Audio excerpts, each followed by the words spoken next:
पिंपरी चिंचवड पुन्हा एकदा हत्येच्या घटनेने हादरलं।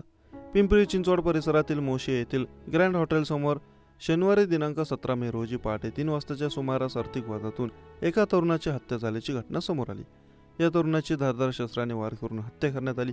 या प्रकरणी पोलिसांनी 5 जणांविरोधात गुन्हा दाखल करण्यात आला। ज्ञानेश्वर बर्गे असं खून झालेल्या व्यक्तीचं नाव असून या प्रकरणी अशोक म्हाळसकर, रोहन म्हाळसकर, प्रसाद म्हाळसकर, अमोल निळे आणि संकेत जैत या 5 जणांवर गुन्हा दाखल करण्यात आला असून त्यांना भोसरी MIDC पोलिसांनी ताब्यात घेतल्याची माहिती आहे। सध्या या प्रकरणाचा तपास सुरू आहे।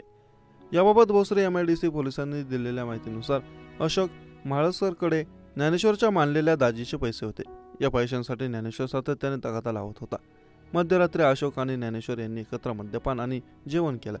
यावेळी पैशांवरून त्यांच्यात किरकोळ वाद झाला।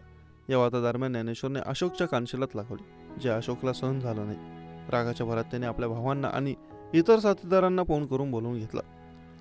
त्यानंतर पहाटे 3च्या सुमारास म्हाळसकर बंधूंसह इतर दोघांनी मिळून ज्ञानेश्वर कोयत्याने सपासप वार करून त्याची हत्या केली। ही संपूर्ण घटना परिसरातील CCTV कॅमेऱ्यात कैद झाली, ज्यामुळे पोलिसांना तपासात मदत झाली। घटनास्थळावरून पोलिसांनी हत्येत वापरलेले कोयते आणि इतर पुरावे जप्त केले। भोसरी MIDC पोलीस या प्रकरणाचा सखोल तपास करत असून आरोपींची कसून चौकशी सुरू असल्याची माहिती आहे। या घटनेमुळे मोशी परिसरात खळबळ उडाली, स्थानिकांमध्ये भीतीचे वातावरण पसरले आहे।